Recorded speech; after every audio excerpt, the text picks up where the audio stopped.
நம்ம ரவிமோகன் அவர்களுடைய karate பாபுவோட trailer தான். ஆமாங்க, நேற்று ரிலீஸ் ஆன ட்ரெய்லருக்கு இன்றைக்கி வீடியோ போடுறியாடா அப்படின்னு நீங்கள் நினைக்கலாம். கொஞ்சம் சின்ன ஒர்க்கு என்ன மாதிரி எவனும் இவ்வளோ லேட்டாக ரிவ்யூ சொல்ல மாட்டான் சொன்னானே, அதுக்கு ஒரு மன்னிப்பு கேட்டுக்கிறேன், என்ன மன்னிச்சிருக்கேன் கைஸ். ஸோ என்னென்னு பார்த்தீங்கன்னா, இந்த படத்துடைய டீசர் ரிலீஸ் பண்ணியிருந்தாங்க. நம்ம கவினுடைய டாடா படத்தை எடுத்த கணேஷ் கே பாபு அவர் தான் இந்த படத்தை டைரக்ஷன் பண்ணியிருக்காரு.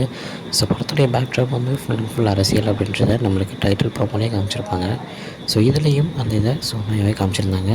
ஸோ ஒரு 2 கட்சிகளுக்குள்ளே நடக்கிற ஒரு விஷயத்தை தான் இந்த படம் வந்து சொல்ல போகுது. ஸோ அப்படின்னு இருக்கும்போது இதில் நம்ம ரவிமோகன் என்ன பண்ணுறாரு அப்படின்னு பார்த்தோம்னா, ஸோ ஒரு கட்சியுடைய ஒரு உறுப்பினராக அவர் இருக்கார். அவர் எப்படி வாழ்ந்தார், எப்படி இந்த கட்சிக்குள்ளே வராரு, எப்படி இவ்வளோ பெரிய ஒரு கட்சிக்காரராக ஆனார். படத்தில் அவருக்கு இருக்கிற இன்னொரு பேரான அந்த கராத்தே பாபு, அந்த பேருக்கான அடையாளம் தான் என்ன, அவர் எதுக்காக அவருக்கு அந்த பேர் வந்துச்சு, அவருடைய ஃப்ளாஷ்பேக் என்ன, அவர் என்ன தான் வாழ்ந்தார், எப்படி இருந்தார் அப்படின்றது தான் இந்த படம் சொல்ல போகுது அப்படின்றத சூப்பராகவே காமிச்சிருந்தாங்க. ஸோ டீசர்லேயே ஒரு action sequence and mass sequence, ஒரு ஹீரோக்கான இந்த ஒரு கூஸ்பம் சீன்ஸாக இருக்கட்டும், ஹீரோவை எடுத்து சொல்கிற மாதிரி ஒரு எலிவேஷன் சீன்ஸாக இருக்கட்டும், எல்லாத்தையுமே டீசரில் வச்சுருந்தாங்க. ஸோ அதுவே ஒரு மிகப்பெரிய ஒரு விஷயமா எனக்கு பார்க்கும்போது டீசர்லேயே இவ்வளோ சொல்லிட்டாங்களே அப்படின்ற மாதிரி தான் இருந்துச்சு.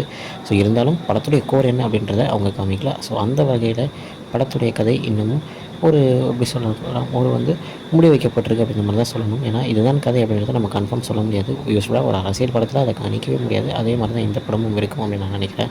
ஸோ இதுலேயும் நம்ம ரவிமோகனுடைய ஒரு டிஃப்ரெண்டான ஒரு நடிப்பை பார்க்கலாம். ஸோ வெயிட் பண்ணுவோம். நான் இந்த படத்துக்கு ரொம்பவே காத்துக்கிட்டுருக்கேன். ஏன்னா ஒரு டிஃப்ரெண்டான ஒரு கதைக்களம், ஒரு பேக்ட்ராப்பில் நம்ம ரவிமோகன் எப்படி பண்ணியிருக்காரு. ஸோ இந்த மாதிரி ஒரு நேம் இருக்குது, அந்த நேமுக்கான ஒரு அடையாளத்தை அவங்க என்ன மாதிரி காமிச்சிருக்காங்க. ஸோ அதில் அவர் என்ன மாதிரி ரோல் பண்ணியிருக்காரு அப்படின்றத பார்க்க நான் ரொம்ப ஆவலாக இருக்கேன். ஸோ வெயிட் பண்ணி பார்ப்போம். ஸோ நீங்கள் இந்த படத்துக்கு எவ்வளோ ஆவலாக வெயிட் பண்ணிகிட்ருக்கீங்க அப்படின்றத மறக்காமல் கமெண்ட்டில் சொல்லுங்கள்.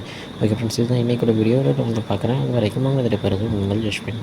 Bye friends. நெக்ஸ்ட் வீடியோ மறக்காமல் நம்ம சேனலை சப்ஸ்கிரைப் பண்ணிக்கோங்க. Bye bye.